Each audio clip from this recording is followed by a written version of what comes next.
तो आईटी रुड़की ने आपको क्या दिया? पहला 1 लाख रुपए कब बनाया? पहला 1 लाख रुपया तो मैंने मेरे हिसाब से 98 में बना लिया होगा, जब मेरे पास करोड़ कब बना? तो आप पैसा के पीछे भागे या सीखने के पीछे? आईटी रुड़की में जब थे आप, तो उस समय जो आपके मित्र बने वो काम आए? मित्र जो बराबर के मित्र होता है वो काम नहीं आता है, साथ रहता है, वो साथ रहता है, आपका आत्मविश्वास बढ़ाता है। 3 चीजें बड़ी जरूरी हैं: डिसिप्लिन, ईमानदारी, ऑनेस्टी और पेशेंस। तो इसका क्या कॉम्बिनेशन बनाया आपने? अगर आप सेल्फ बिलीफ नहीं कर पा रहे हैं किसी काम के लिए, छोटा छोटा काम हो बड़ा बड़ा काम हो, अगर आप लगता है कि आप कर पाएंगे या नहीं कर पाएंगे, सेंट्रल सोर्स है ये जो तीनों चीजों से बंधा है। जैसे ही वर्ड आया कि शायद मैं ना भी कर पाऊँ, देन यू आर फेलिंग। जो भी यंग स्टूडेंट्स होंगे जो इस पॉडकास्ट को देख रहे होंगे, तो उनके लिए क्या मैसेज देना चाहेंगे आप?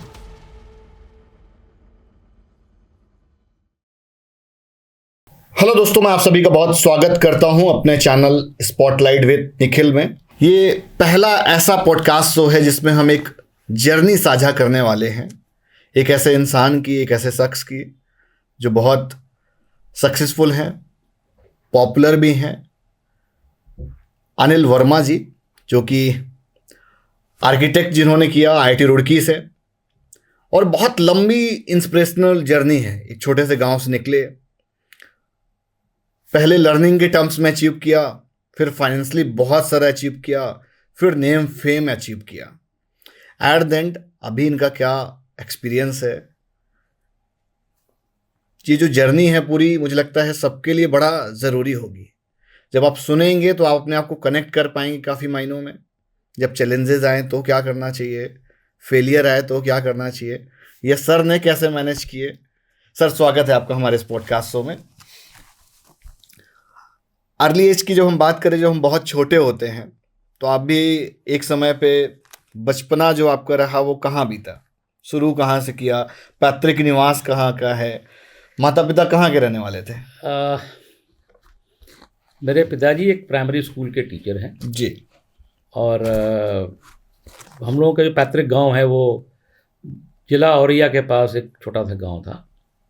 लेकिन चूंकि मेरे नाना जी के कोई पुत्र नहीं था, तो मैं अपने नाना जी के साथ रहा हूँ और उन्हीं ने मुझे शुरुआती तौर में पढ़ाया, लिखाया, सिखाया और सामाजिक ज्ञान दिया।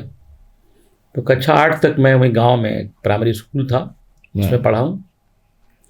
और पढ़ाई के साथ जो मुझे नाना जी से प्राप्त हुआ, उसके लिए मुझे बताना ज़रूरी है सभी को। उन्होंने ही मुझे टाइम मैनेजमेंट सिखाया, अनुशासन सिखाया, लोगों का सम्मान करना सिखाया, लोगों के प्रति संवेदना सिखाई। वो उस टाइम के अंग्रेज़ों के ज़माने के मैट्रिक पास थे, ऑल्दो वो किसान थे, लेकिन उनकी अपनी विचारधाराएँ बड़ी स्ट्रॉन्ग थी और मैं उनसे बड़ा इंस्पायर हुआ हूँ। उन्होंने ही मुझे शुरुआती तौर पर रामायण पढ़वाई मेरे से, उससे महाभारत पढ़वाई जब बच्चे लोग कुछ पढ़ना नहीं चाहते हैं, और रामचरितमानस पढ़वाई पूरी। और ये कब की बात है? कितने छोटे रहे होंगे? क्लास 8 तक का बच्चा 14 ईयर्स का होता है, तो मैं ऑलमोस्ट 1 साल से लेके और 14 ईयर्स तक उनके साथ रहा हूँ।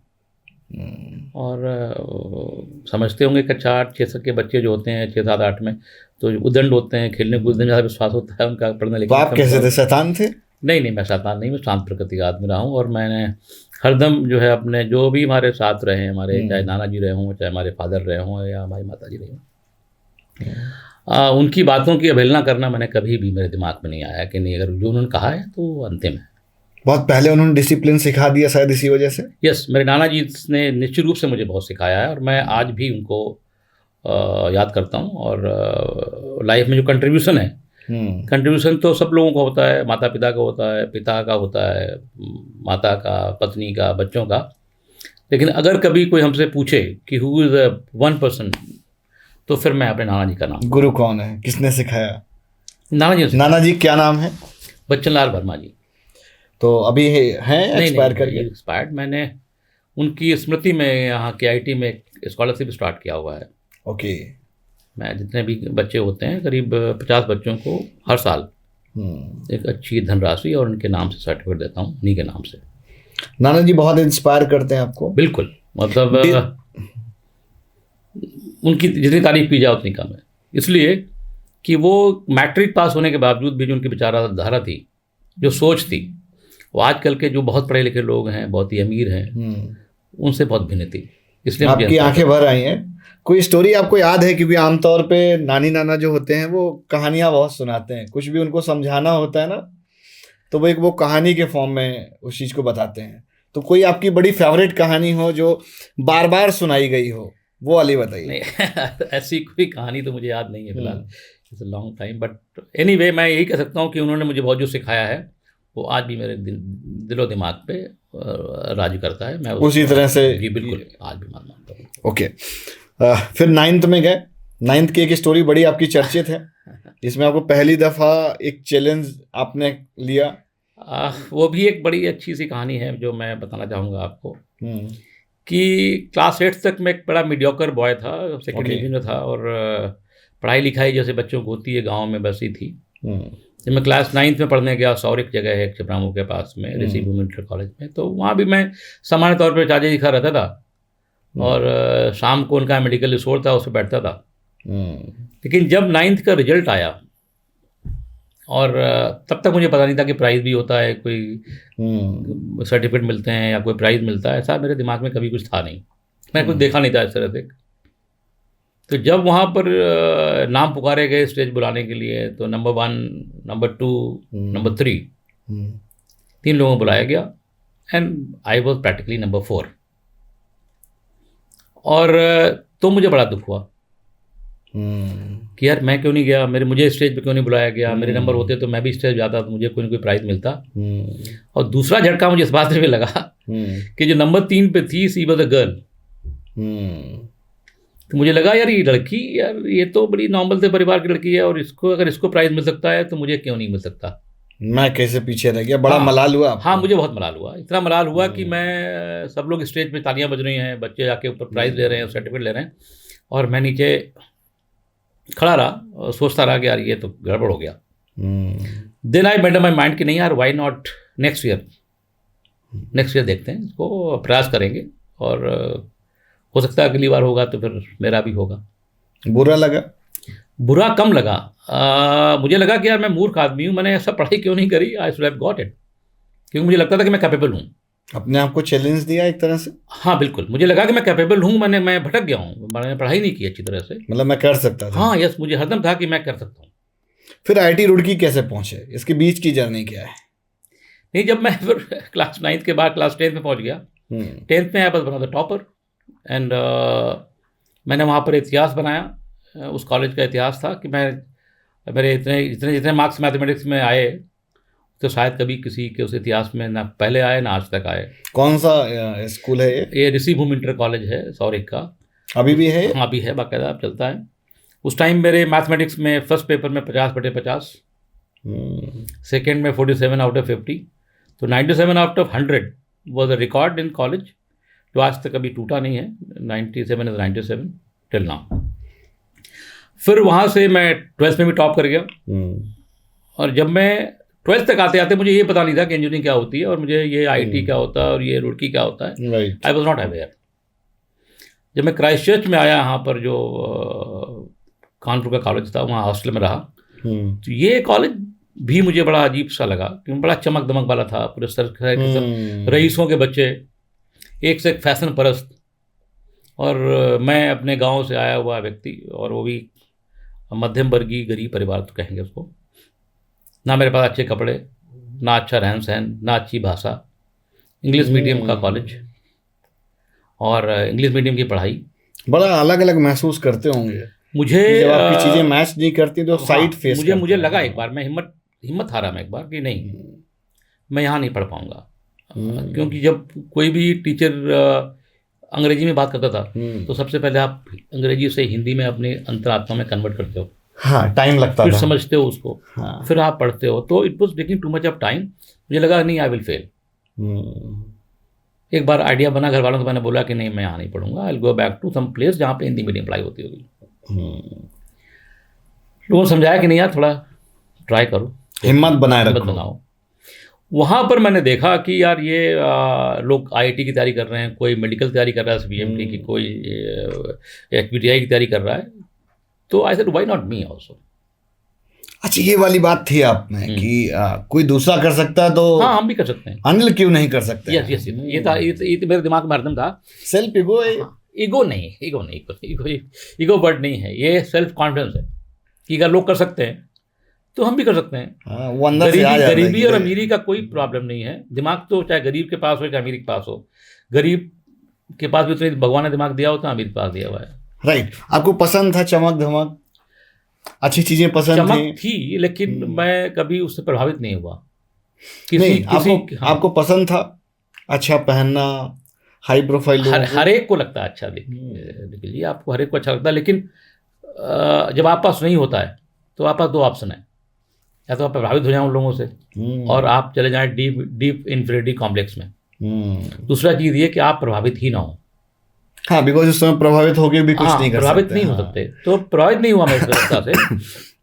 और मैंने फिर ट्राई किया। ये पेशेंस में बड़ा हेल्प करता है। हाँ बहुत। तो मैंने ट्राई किया, फिर मैंने कहा नहीं कर रहे। तो फर्स्ट अटेम्प्ट में मेरा सिलेक्शन नहीं हुआ कहीं पे भी, और मैं बीएससी भी ऑलमोस्ट फेल होने का गारे पहुंच गया। तो मैं और डर गया कि अब तो ना बीएससी हो पाएगी और ना ही इंजीनियरिंग हो पाएगी। तो बहुत परेशान हो गया मैं। फिर हिम्मत बांधी कि नहीं, एक बार और ट्राई करते हैं। फिर ट्राई किया तो फिर मेरा रुड़की में हुआ, HBTI में हुआ, दोनों जगह हुआ। देन आई थॉट कि मैं रुड़की जाऊंगा और पढ़ूंगा। नंबर बहुत कम थे रुड़की में, तो मुझे ब्रांच मिली, वो थी आर्किटेक्चर, जो सबसे कम नंबर वाले BARC मिला। हाँ, क्योंकि मेरी चॉइस थी सिविल की, वो मुझे नहीं मिला। मेरी चॉइस थी इलेक्ट्रिकल की, मैकेनिकल की। तो जो आपके मार्क्स होते हैं, जिसमें इंजीनियरिंग जो मार्क्स मिलते हैं, आपको मेरिट उस हिसाब से मिलती है, उस हिसाब से ब्रांचेज मिलती हैं। तो मुझे सबसे छोटी ब्रांच मिली, जो लोएस्ट ब्रांच थी। मैं कभी भी आर्किटेक्चर के बारे में बहुत जानता नहीं था। पहली दफा सुना एडमिशन के दौरान ही जाने जाना कि ये BARC नाम का भी कोई है, कोर्स होता है, ठीक है। और वहाँ पे जाके भी लगा कि यार ये तो इंजीनियरिंग नहीं है, तो आर्किटेक्चर है, अलग अलग है। लेकिन फिर again I took a challenge कि जो है, जो मिला है, ईश्वर ने दिया है, इसको आगे बढ़ाएंगे, इसको देखेंगे कैसे होता है। तो कभी ऐसा नहीं लगा कि यार पैसा बीच में कमाने लगे, इतना समय हो गया है, एक वो पेशेंस कहीं ना कहीं ब्रेक होने लगता है? मैं एक बढ़िया आपको स्टोरी सुनाऊंगा इस बारे में, because I was a very poor fellow. Poor इस तरह था कि हमारे फादर के 6 बच्चे थे और सभी लोग धीरे धीरे पढ़ाई कर रहे थे। तो मेरे हिस्से में जो पैसे आने थे वो कमी होते थे, तो एक उसको हम गरीब बोल सकते हैं। तो मैंने वहाँ पर रुड़की में रहते हुए 3rd ईयर के बाद में पार्ट टाइम काम करना शुरू किया।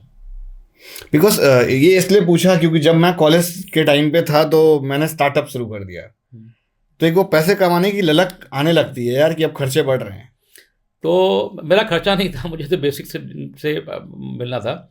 तो वहाँ बगल में एक बिल्डिंग वो थी, इंस्टीट्यूट था रुड़की, उसी के अंदर ही, that is called CBRI, central building research institute. अभी भी है? हाँ अभी भी है वो। तो वहाँ पर मॉडल बनाना, ड्राइंग बनाना, कॉन्ट्रैक्चुअल। तो हमारी 1-2 लोगों संबंध थे, तो हमें 1 महीने 2 महीने में काम मिल जाता था, और काम करके दे दिया तो 200-300 रुपये, 500 रुपये तक उस समय इतना पैसा दे देते थे लोग। 500 रुपये तक मिल जाता था। तो उस समय आई थिंक 1985 आप पास आउट है, तो मुझे लग रहा है उस समय का 500 हाँ ठीक ठाक, आज का 50,000 है। नहीं और ज्यादा होगा। हाँ नहीं ठीक था, लेकिन 500 रुपये तक काम चलता था ठीक ठाक से। फिर कभी कभी काम जब नहीं मिलता था तो मैं संडे के संडे वहाँ सहारनपुर में आर्किटेक्ट थे, प्राइवेट आर्किटेक्ट, उनके यहाँ जाता था सुबह सुबह संडे को, पूरे दिन काम करता था। काम करने के बाद बस से लौटता था और he used to give me 50 रुपया डे टाइम पे। तो मैं हर महीने में 4 संडे काम करके 200 रुपये वहाँ से कमाता था। सबसे बड़ी लर्निंग उसी दौरान रही? लर्निंग को अगर लर्निंग के रूप में देखेंगे तो मुझे हरदम ये लगता रहा कि अगर आपकी इच्छा है कर्म करने की और आपका दृढ़ संकल्प है तो समस्या कहीं पे नहीं है। पैसे नहीं है तो कभी से आप कमा लेंगे पैसे। लेकिन होता क्या कि जब आप उस उम्र में होते हैं, जब आपको लगता है कि संडे को लड़के पिक्चर देख रहे हैं, संडे को लोग क्रिकेट खेल रहे हैं, एक्सपेक्टेशंस और बड़ी तकलीफ देती हैं, और आप दौड़ के सहारनपुर जा रहे हैं, हाँ, आप दौड़ के CBRI जा रहे हैं, 99 उधर जा रहे हैं, 100 यहाँ पे जो आप अकेले उधर जा रहे हो, उधर जा रहे हैं। तो उस टाइम पे फिर आपकी जो लालसाएं हैं, आपकी इच्छाएं आपको रोकती हैं कि यार तुम क्यों यार बेवकूफ़ बने घूम रहे हो यार, तुम भी घूमो फिरो। कभी ऐसा महसूस हुआ? हाँ, कई बार हुआ ऐसा कि जब बच्चे लोग क्रिकेट खेल रहे हैं या बच्चे लोग अपना स्विमिंग जा रहे हैं, एंजॉय कर रहे हैं यार, मौज मस्ती कर रहे हैं, और मैं जो सवेरे अपना नाश्ता करके बस में बैठ के सहारनपुर जा रहा हूँ काम करने के लिए, जस्ट 150 रुपीज़ दैट टाइम। उस समय आपके लिए पैसा नहीं मैटर करता होगा, उस समय आपके लिए ये मैटर करता था कि मुझे जाके करना है। नहीं, पैसा तो मैटर करता था। देखिए, ईमानदारी से बात, जरूरत थी आपको, जरूरत थी मुझे, पैसे की जरूरत थी, बहुत जरूरत पैसे की थी। और ये बात मैं अपने फादर को मैंने नहीं बताई कभी नहीं बताया कि मैं पार्ट टाइम काम करता हूँ, लेकिन मुझे लगा कि यार जब वो पैसे भेज देंगे तो चल जाए काम, अपना थोड़ा बहुत कमाते रहेंगे तो उससे उनके ऊपर बर्डन कम रहेगा। That was basic. क्या सपना क्या था जब IT रुड़की में थे? बिकॉज एक कॉलेज लाइफ एक ऐसी लाइफ होती है कि बच्चे सपने देखते हैं कि यार मुझे ये पूरा करना है, या इसके बाद मुझे ये करना है। तो पहला सपना कौन सा था जो आपने पूरा? देखिए, आर्किटेक्चर के नाम पे सपने यही होते हैं कि मैं बहुत बड़ा आर्किटेक्ट बनूंगा, हमारे बनाई हुई बिल्डिंग खड़ी होंगी, बड़ी होंगी, ऊंची होंगी, देखूंगा। वो रियल में वो जो सपना आपने देखा, और आप सपना जब देखते हो मतलब रियलिटी में देखते होंगे। लेकिन सपने तो पूरे कभी किसी के नहीं होते, लेकिन ये कि आप प्रयास करते रहिए धीरे धीरे, और डेस्टिनी होती है आदमी की। देखिए, हमारे साथ तो बहुत लोग थे पढ़ाई के साथ साथ, तो जो आदमी की डेस्टिनी है वो आपको कहाँ तक लेके जाएगी ये आप तय नहीं करते हैं। आपके जो बस में है, आप ईमानदारी से और अपना हार्डवर्क कर सकते हैं, तो जो आपके हाथ में है। 3 चीज़ें बड़ी ज़रूरी हैं: डिसिप्लिन, ईमानदारी, होनेस्टी और पेशेंस। तो इसका क्या कॉम्बिनेशन बनाया आपने? ये कैसे इसको मेंटेन किया जा सकता है? बिकॉज तीनों चीज़ें ऐसी ना, ईमानदारी में मिलावट हो सकती है, डिसिप्लिन बिगड़ सकता है, पेशेंस बहुत जल्दी खत्म हो जाता है। तो इसको बनाने के लिए कुछ पैसा भी नहीं चाहिए, सिर्फ इसके लिए 2 चीज़ चाहिए जो मैं बोल सकता हूँ अपने अनुभव से। पहली बात तो ये कि आपके अंदर आत्मविश्वास होना चाहिए, self confidence. Yes I can do it. Self belief बड़ा जरूरी है। अगर आप सेल्फ बिलीफ नहीं कर पा रहे हैं किसी काम के लिए, छोटा छोटा काम हो, बड़ा बड़ा काम हो, अगर आप लगता है कि आप कर पाएंगे या नहीं कर पाएंगे, सेंट्रल सोर्स है ये जो तीनों चीजों से बंधा है। हाँ, जैसे ही वर्ड आया कि शायद मैं ना भी कर पाऊँ, देन यू आर फेलिंग। आपको फेलियर की तरफ ले जाएगा, बिल्कुल ले जाएगा। तो आप पहला तो एक आपका आत्मविश्वास होना चाहिए कि जो भी आप कर रहे हैं, जो भी सोच रहे हैं, ठीक है, वो कर सकते हैं आप। जब आपने सोच लिया कि आप कर सकते हैं, तो ये प्रॉमिस आपने अपने आप से किया हुआ है। आप किसी को दिखावा नहीं कर सकते हैं कि मैं पढ़ाई कर रहा हूँ अपने फादर को इम्प्रेस करने के लिए।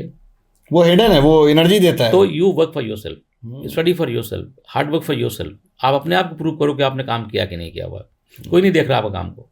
तो ईमानदारी आपके अपने प्रति, अपने लिए करना, जो अपने लिए ईमानदारी होनी चाहिए, विश्वास होना चाहिए, और हार्ड वर्क तो आपको करना ही पड़ेगा। दुनिया का ऐसा कोई काम नहीं है बेसिक है ये तो, चोरी चमारी के अलावा ये तो बेसिक है। हाँ, हार्ड वर्क तो करना ही करना पड़ेगा, हर कोई करता है।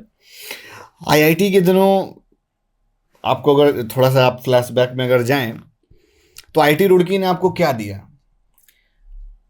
IIT रुड़की ने मुझे बहुत सम्मान से जीना सिखाया, बहुत रुतबा दिया, और एक आत्मविश्वास दिया। और उसने ये बताया आपको, IIT रुड़की ने, कि लोग तुम एक हिंदुस्तान के बहुत बड़े इंस्टीट्यूट में पढ़ते हो, तुम बहुत इंटेलिजेंट हो, तुम बहुत काबिल हो, लाखों लोगों के कंपटीशन के बाद में सिलेक्ट होकर यहाँ आए हो, तो be proud of your self. ये सिखाया उसने। ये वाला कॉन्फिडेंस आया।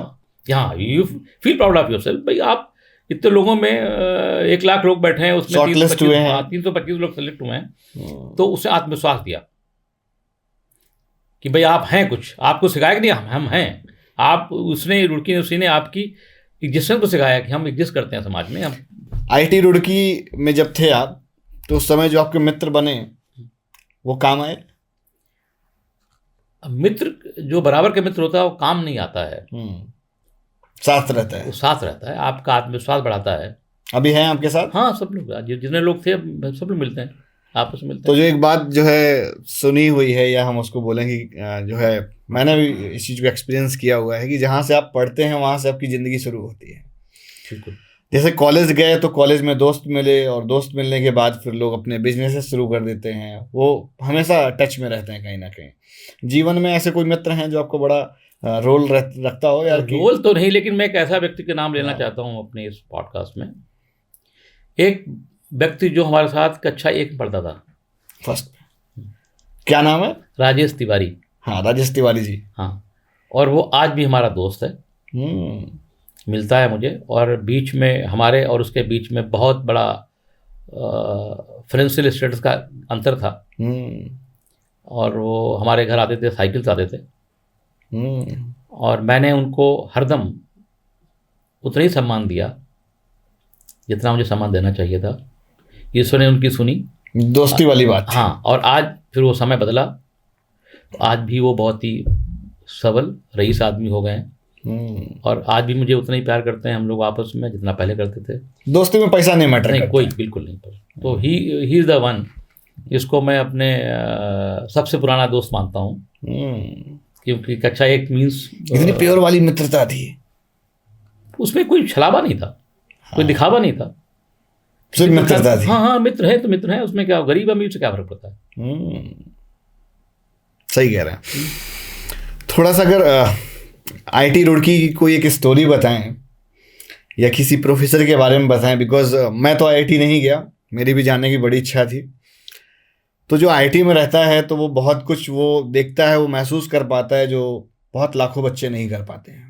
बिकॉज आप भी उस समय भी शॉर्टलिस्ट होके गए हुए थे, बहुतों के सपने नहीं पूरे हो पाते हैं, वो ऑप्शंस अदर ऑप्शंस में चले जाते हैं। तो आपको वहाँ पे क्या ऐसा एक्सपीरियंस मिला? सबसे पहले एक्सपोजर अगर माने तो ये था कि भाई डिफरेंट जगह से लोग आए हुए थे, और हर बच्चा जो आया था वो अपने अपने कॉलेज का टॉपर या कोई बहुत पढ़ा लिखा या रईस परिवार के भी थे, सब लोग थे। तो ऐसे ग्रुप में जब आप बड़े प्रेमाइसेस में जाते हैं जहाँ पर गरीब भी है, अमीर भी है, आपसे आगे इंटेलिजेंट भी है, आपसे कमज़ोर भी है। आईआईटी में तो ब्रेन का कंपैरिजन है। हाँ, ब्रेन का कंपैरिजन, अमीरी गरीबी वाला है ही नहीं। हाँ, तो उस टाइम पे आपको, मुझे ये सीखा मैंने कि लुक, अपने आप को पहचानो। सामने वाला टॉपर है रुड़की का, तो उससे क्या फ़र्क पड़ता है, तुम टॉपर नहीं हो, तुम बॉटमर हो, इंट्रेंस के बॉटमर हो, लेकिन अल्टीमेटली हो तो 325 में, हो तो अंदर ही सेम इंस्टीट्यूट की डिग्री मिलेगी। ठीक। तो उस टाइम पे मुझे ये सिखाया गया, किसी भी परिस्थिति में अपने आप को भूलने की जरूरत नहीं है, कंपैरिजन करने की जरूरत नहीं है, किसी को फॉलो करने की जरूरत नहीं है। आप हो, जो सेल्फ हो। हाँ, और हर दूसरा व्यक्ति भिन्न है आपसे।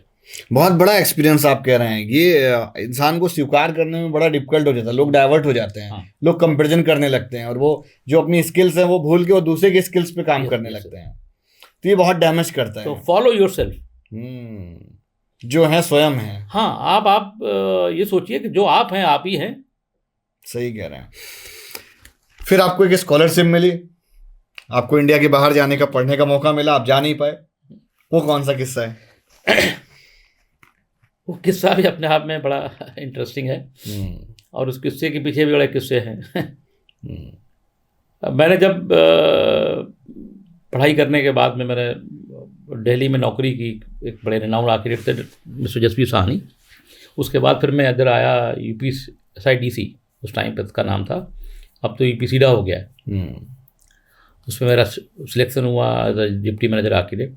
तो यहाँ पे पढ़ा लिखा। इसके बाद एक गवर्नमेंट ऑफ इंडिया की तरफ से एक ऐड देखा मैंने, जिसमें एक इंस्टीट्यूट है HSMI, this is human settlement management institute, Rotterdam, Holland. वो इंस्टीट्यूट हडको इंडिया के साथ में कोलैबोरेट करके एक वर्कशॉप ऑर्गेनाइज कर रहा था 3 वीक की। उसका जो बेसिक थीम था वो था लो कॉस्ट हाउसिंग। तो उसने पूरे ऑल ओवर इंडिया से ढेर सारे आर्किटेक्ट्स और सिविल इंजीनियर्स को बुलाया था, और 3 हफ्ते तक बाकायदा वर्कशॉप की, और उन्होंने एक प्रोजेक्ट दिया था कि जो बेस्ट सोल्यूशन देगा लो कॉस्ट हाउसिंग के लिए इंडिया में, उसको वो लोग स्पॉन्सर करेंगे हिंदुस्तान से बाहर पढ़ने के लिए, और सारा खर्चा गवर्नमेंट ऑफ इंडिया उठाएगी। तो लकीली जो मेरा प्रोजेक्ट था that was the best one. 1985 की बात है ये है 1987 की बात है। मतलब बीटेक बिहार खत्म किया, 86 में ज्वाइन किया मैंने UPCIDA, और 87 में मैं गया इस वर्कशॉप में। तो I was the one with the winner, और बाकायदा जो है मैं सो हैप्पी कि चलो यार अब विदेश जाके पढ़ने का मौका मिलेगा। और बाकायदा मुझे मेरा एडमिशन हो गया यूनिवर्सिटी ऑफ नॉटिंघम लंदन में, और सब कुछ हो गया, पासपोर्ट बन गया। और मुझे अच्छी तरह याद है कि मुझे 17 फ़रवरी को फ्लाई करना था।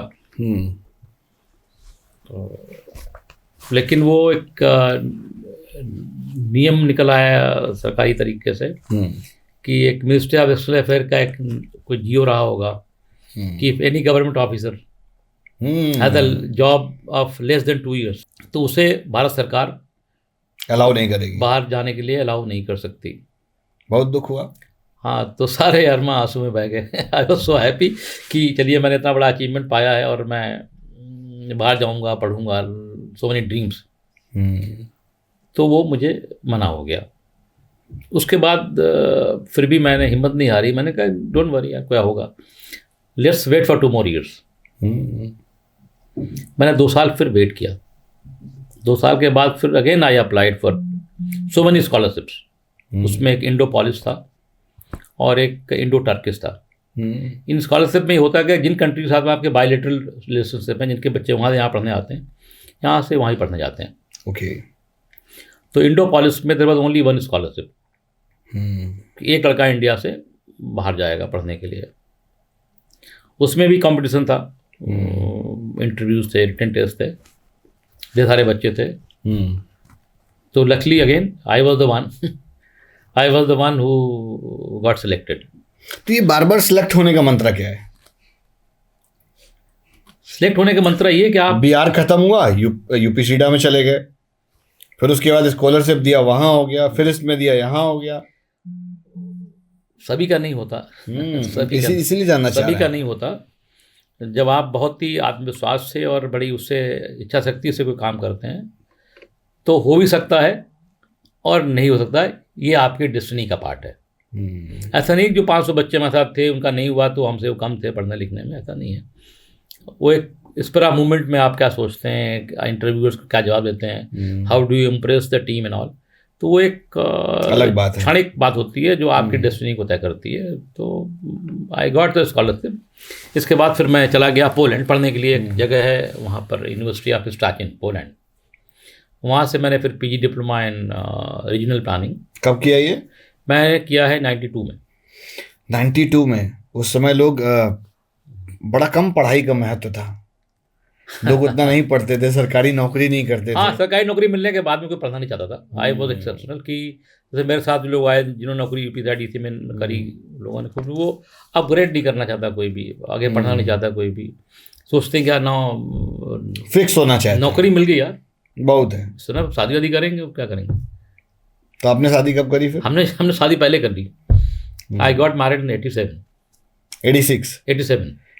तो इट्स मीन कि जैसे यूपी सीडा में हुआ आपकी शादी हो गई। हाँ, तो जो पोलैंड का अनुभव था वो भी बड़ा इंस्पिरेशनल है। मैं चाहूँगा कि मैं 2 मिनट टाइम लेके आपको बताऊँगा। हाँ, बिल्कुल शेयर करिए। मैं बड़ी खुशी से गया यहाँ से। और पोलैंड में ना अंग्रेजी लोग जानते हैं ना हिंदी जानते हैं। Very cold country. जब मैं गया तो इट वाज ऑलमोस्ट -12 और पैसे कम थे, तो मैं ज़रा हॉपिंग फ्लाइट से गया था। तो मैं जब उतरा वहाँ पर पोलैंड में, तो टैक्सी वाले से बात कर रहा था तो वो समझ नहीं पा रहा था हिंदी अंग्रेजी। He was a crook basically. तो उसने हमें रेलवे स्टेशन ले जाने के लिए कोई गलत रास्ता अपनाया और मुझे कहीं दूर दराज स्टेशन पर छोड़ दिया उसने। उसको ये भी मालूम था कि मेरे पास पैसे हैं, क्योंकि मैं बैंक गया था, मैंने बैंक से अपने पैसे एक्सचेंज कराई होगी, कैश आउट कराया था, अपने जो ट्रेवलर्स चेक थे किए थे। उसने ही ट्रैक किया कि किस तरह इसको लूटा जाएगा। तो मैं जब ट्रेन में चढ़ा तो ट्रेन के डिब्बे में मुझे 4-5 लोगों ने बीच में ग्रैब करा। पहले मुझे लगा यार भीड़ है, फिर मुझे लगा कि नहीं, समथिंग रॉन्ग। तो किसी बंदे ने मेरे गन लगा के और हमसे सारे पैसे से लूट लिए।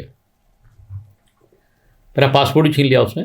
तो फिल्मी कहानी लग रही है। अभी एक मूवी आई थी जिसमें वो IAS बनने वाली पूरी कहानी थी, और उसके साथ में भी सेम ऐसा ही होता है कि वो अपना दादी उसको पूरा पैसा देती हैं, वो पूरा रख के लेके जाता है और उसका जो है बस में चोरी हो जाता है। 12th फेल की कहानी है। हाँ 12th फेल उसमें एग्जैक्टली। मनोज शर्मा IPS मनोज शर्मा और श्रद्धा की स्टोरी है आई थिंक जी, उसमें। जी। हाँ तो मुझे वो मेरी जितनी जो खुशी थी बाहर जाने की, वो पोलैंड में लैंड करने के 2-4-5 घंटे में समाप्त हो गई, क्योंकि आपको लूट लिया गया और आपके पास पैसे भी नहीं है और लैंग्वेज भी नहीं है। निखिल जी, जो समस्या मैं आपको बताना चाहता हूँ कि जब आपके पास भाषा ना हो और पैसे भी ना हो, तब आपने तो सर्वाइव किया। आपकी स्थिति भिखमंगे से ज़्यादा बदतर होती है। इसलिए कि आप भीख भी नहीं मांग सकते, क्योंकि आपकी भाषा को कोई समझता भी नहीं है। मतलब एक बहुत बड़ा चैलेंज है। मतलब उस समय आपके दौर में जब आपने इस चैलेंज को फेस किया और आज एक बहुत बड़ा अंतर है। आज लोग ऑनलाइन सीख सकते हैं। हाँ, उस समय रिस्क मतलब फैमिलीज कुछ में नहीं, कोई कुछ नहीं था। आपके लोग पास- दूर दूर तक नहीं हुआ करते थे। देखिए, कार्ड नहीं होते थे, आपके क्रेडिट कार्ड नहीं होते थे, डेबिट कार्ड नहीं होते थे। एक दो बड़े हाई एंड डाइनर्स क्लब वगैरह कार्ड होते थे, वो रईसों की सुविधा थी। हम लोगों के पास ऐसा कुछ नहीं था। तो जब आप कुछ कहना चाहते हैं आपसे कि मैं भूखा हूँ, वो भी नहीं आप सुन पा रहे हैं। मुझे पैसे चाहिए तो कोई नहीं सुन पा रहा। डर नहीं लगा आपको वहां पर? नहीं जब लगा, ऐसा लग तो मैं ह्यूमन बीइंग हूँ, डर तो लगेगा। लेकिन अगेन, निर्णय आप लेते हैं जब, तो फिर आपकी कॉन्शियस बात करती है आप निर्णय क्या लेंगे। जैसे ट्रेन में हमको लूट लिया, तो आई हैड 2 ऑप्शंस कि या तो मैं एम्बेसी जाऊंगा और एम्बेसी में बताऊँ इंडियन एम्बेसी को कि भाई मैं लूट गया हूँ, और चूंकि टिकट मेरे पास है, हाथ टिकट रेलवे का टिकट था मेरे पास था, हाथ पकड़े हुआ था, तो दूसरा ऑप्शन था कि मैं ट्रेन में ट्रैवल करूं और अपने हॉस्टल तक पहुंच जाऊं। तो फिर मुझे लगा कि अगर मैं ट्रेन से उतर गया तो ये टिकट भी बेकार हो जाएगा। तो जो होगा देखा जाएगा, लेट मी ट्रैवल। ट्रैवल किया आपने? मैं ट्रैवल किया और मैं घबरा गया बहुत ज़्यादा। किसी से बात कर रहा था लोगों से, तो कोई हमारी भाषा समझ नहीं रहा था, तो आई वॉज फ्रस्ट्रेटेड। एनीवे एक सीट बैठ गया और सोचा थोड़ी देर। तो फिर मुझे क्या हुआ कि एक और ड्रामनी इसमें कहानी है कि आपकी बॉडी स्वेट कर रही है बड़ी जोर से, आप बहुत ज़्यादा परेशान है और प्यास लग रही है, पानी नहीं है, पैसे नहीं है आप पास में। तो फिर मैं बाथरूम गया। मुझे लगा कि यार इंडियन आदमी हूँ, बाथरूम पानी पी लेंगे, मरेंगे नहीं।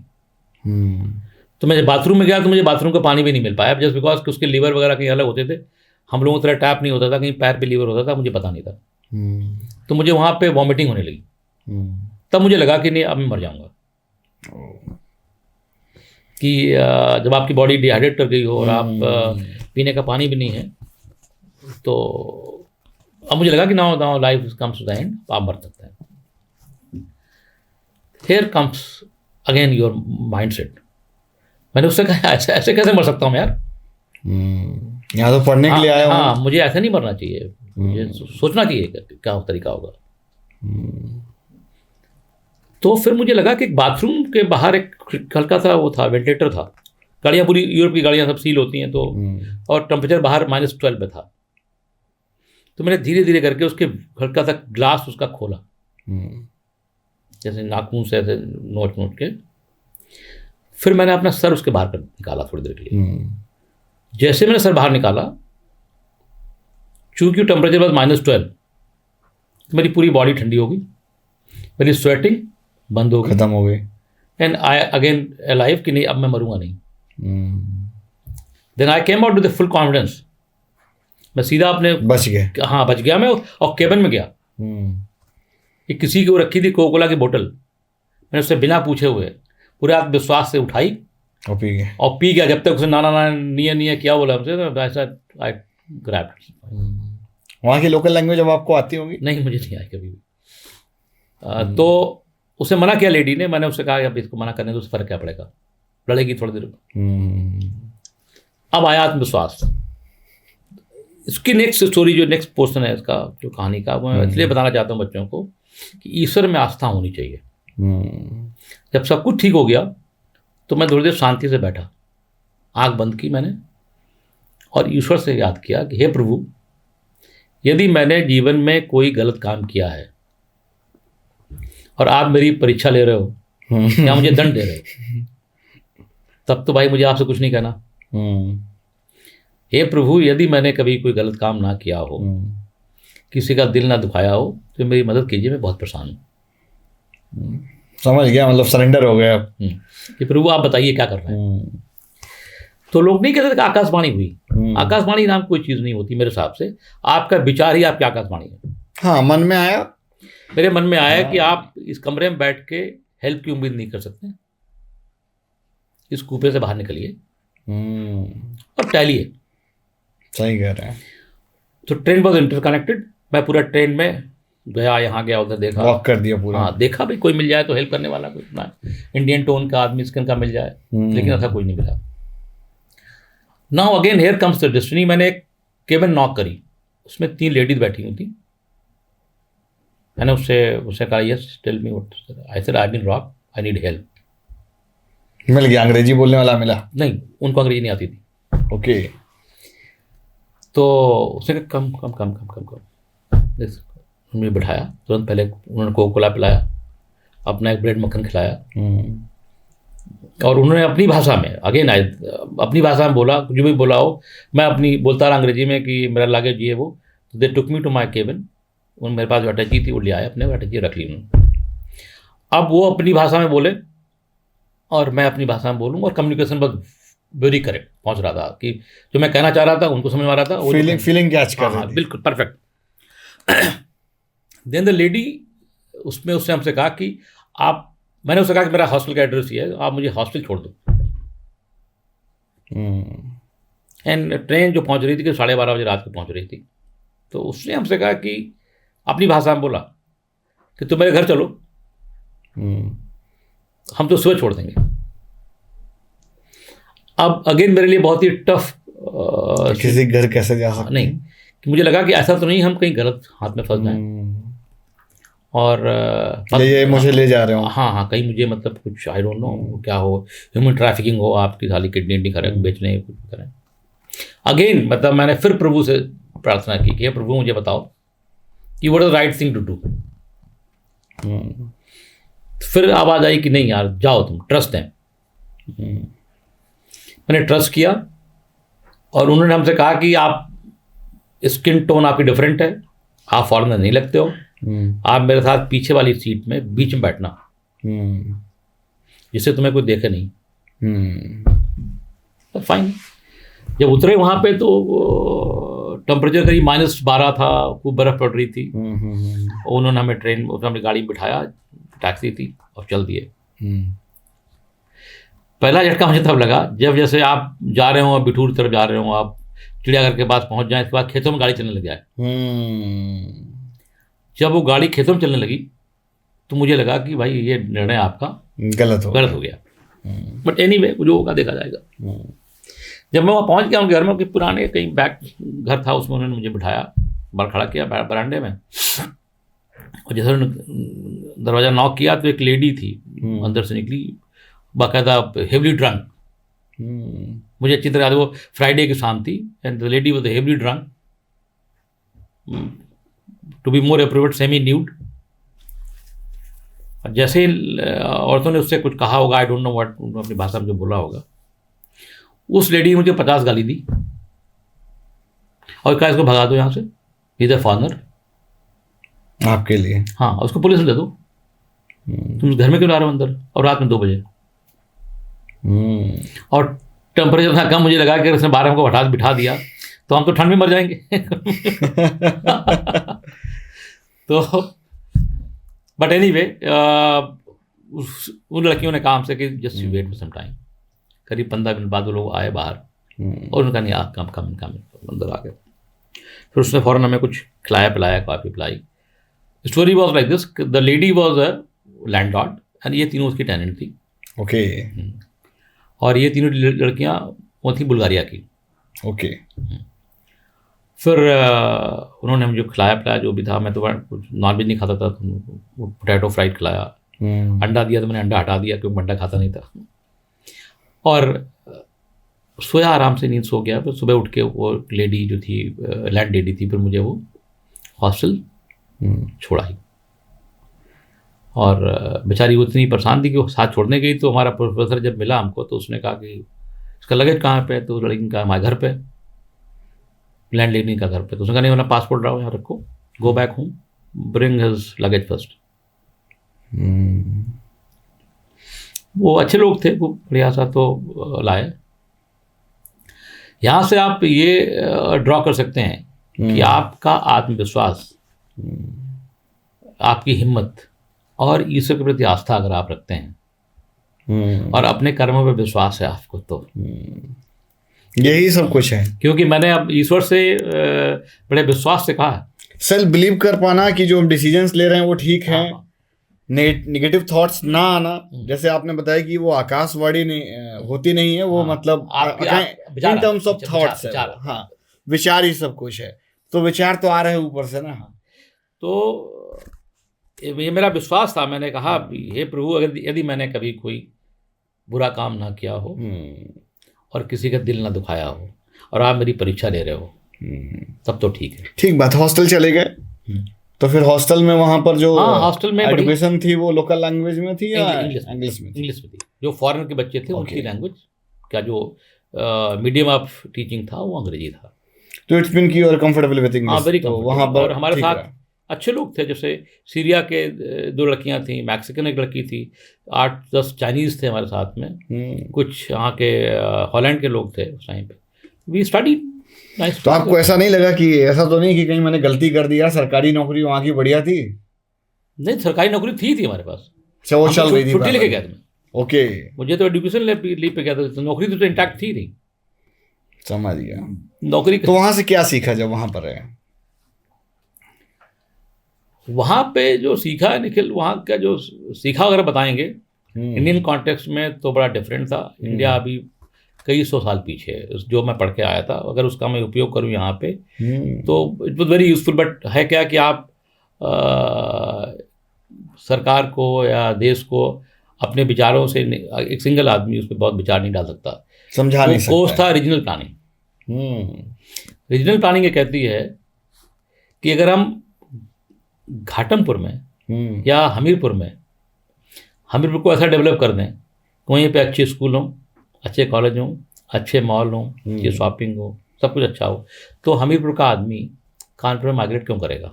नहीं करेगा। ठीक।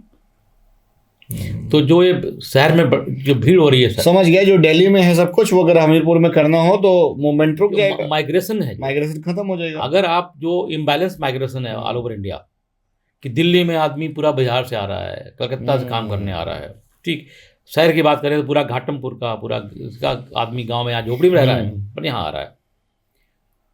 अब जैसे बात करें हम लोग सरकारी, हालांकि बहुत महत्वपूर्ण है लेकिन फिर भी बात आने की बात तो नहीं है। मेडिकल कॉलेज सेफई में बना दिया आपने, ठीक, सेफई में क्यों बनाया आपने? आपने सर्वे नहीं कराया कि हमें नीड कहाँ पे है। फिर आपने विम्स एंड फैंसी से बनाया। आप